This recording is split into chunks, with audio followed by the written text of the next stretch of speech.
My name's Alicia Power, and I'm a spiritual intuitive, and I work with the worlds of spirit, and I communicate two-way with the worlds of spirit. And I've been doing that actually for about 30 years. And I mentor a lot of people into that, and I love to offer some answers to questions some of you have put into me a little while ago. And there's this one question that's quite intriguing, and it says, it's from a lovely lady called Sarah. She's saying, why do I make myself work so much and never allow myself to play? I'm doing it 24/7 and I have no time left for being. Why? Why do I make myself work so much and never allow myself to play? Isn't that just such a great question? I just love it. And I think, I do think that many people watching this video have that question in their minds. It's this curiosity of our behavior, like maybe me included. So let's see what my spirit tutors would like to say about that. So I'm just listening to them because I'm quite practiced with hearing them speak back to me so quickly. And they're saying that humanity has this underlying fear. It's like a base of panic. A lot of people have this underlying base of panic. They're using that term humanity because they're in the worlds of spirit. They've never been human. And so they're using that generic term humanity, a lot of people. And they're saying that this base of panic comes from childhood, comes from early infancy. It's the rough and tumble of life, just growing up and figuring out how to survive, right? And so this underlying sense that it's not okay to relax. Something's going to come from left field at any moment. And that, they're telling me to say right now, that builds and builds and builds and builds in the deep unconscious, so that by the time we're into our adulthood and we're figuring life out, we're figuring out how to make an income to survive, that it's almost tips over an edge into a kind of aggressive, something that can't be switched off. It's like an aggressive modus operandi that is counterproductive sometimes. Now, a lot of you watching this video might love being productive and might love just being passionate and just pushing yourself on projects and making sure, they manifest into your life. But on the other hand, what this person is asking, what Sarah's asking is, how come I can't switch it off? How come I'm just constantly, I've got the next thing and the next thing? So many of us in the first so-called civilized world have got this issue, have got this problem where we just can't stop. And so my spirit guides are suggesting that we start a practice. It's almost like a Zen practice of deciding to switch our brains off. Now remember that we are addicted to our devices in this day and age, and that those neurons are firing, trying to get the dopamine every time we just start getting drawn towards our phones that are computers these days, and wanting to switch into social media or just something interesting, news, whatever, to just fire off the dopamine in our brain. So there's this, if we're not doing something, we're jumping into the worlds of the internet and wanting to connect with people or with events or with something that's going on with the news. So there's this, not only do we have that hyper drive to just action, and also we've got this chemical almost addiction to our devices. It's unfortunate, but it's the truth.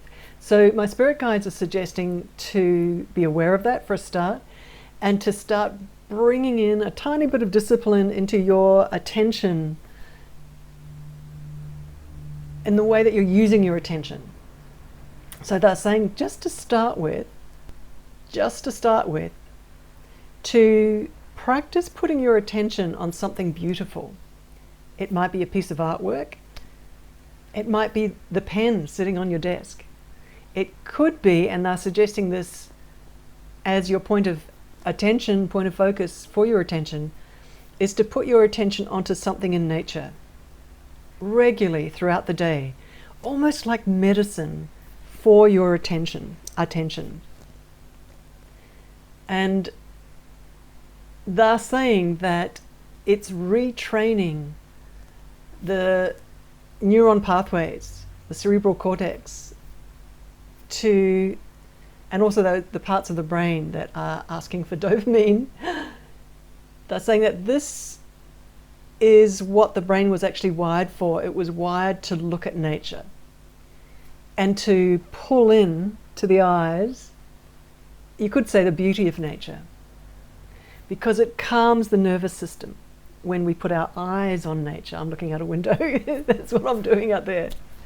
So they're just saying that's just a first step. Putting your eyes on something that sends a signal to your nervous system, to your consciousness, that you are deliberately doing something for yourself.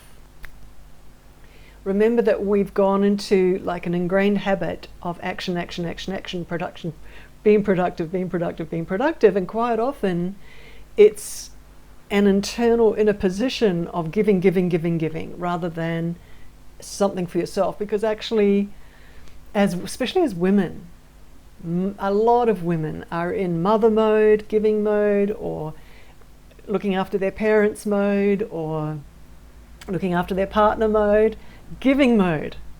So we know the struggle of turning the giving back to ourselves, having a nice hot bath, going for a massage, a facial, giving yourself a moment to do something for yourself. That is an issue for a lot of women. We're aware of that. We're quite familiar with it. We're familiar with the gear stick being stuck on the giving mode, on the actioning mode. And my spirit tutors are just saying to me that, as you know, for women, it's a huge issue. So they're very, very kind of, stuck in that mode of actioning, giving, being productive. Sometimes just to give a feedback loop that you're valuable, that I'm valuable if I'm productive, and if I'm not productive, I'm not valuable. So there's that externalization of your value. My spirit tutors are suggesting also to begin a practice, if you haven't already, of meditation, because the meditation means your eyes are closed and your attention is on the inside of you, and your attention is being taken away from external stimuli and being brought deeper and deeper and deeper as the longer you sit there. If you're doing TM, if you're using a mantra, if you're listening to a yoga teacher speaking your conscious logic down into stillness and calmness of your body and your emotions and your nervous system, or whatever type of meditation that you've learned.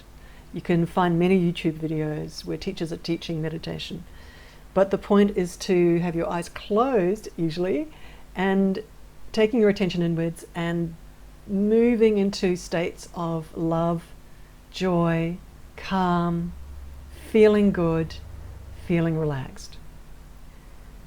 And that is the opposite to the go, doing, can't stop.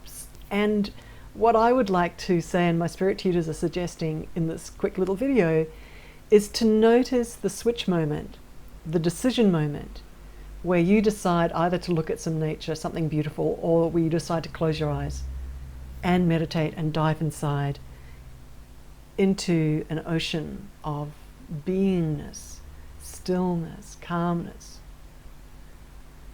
where all your biochemistry switches to the positive chemicals, where your nervous system relaxes, your mental chatter relaxes, your addiction, your action addictions relax. All the have-tos can calm down because the prefrontal cortex isn't firing with the neuron pathways, so everything's relaxing. So meditation's a huge key. If you can find a way to meditate and then build that into your schedule every day, you'll notice that, and this is the key, everyone, you're more in touch with your personal needs versus the needs of everyone else, versus even the needs of your ego mind of wanting to prove to yourself that you're productive. So meditation is a major key pathway to solving the riddle, solving that issue. And what that does is connect you to yourself, where you can feel the needs of yourself, where you can feel what yourself is truly wanting, not where you're actioning out of a repetitive habit,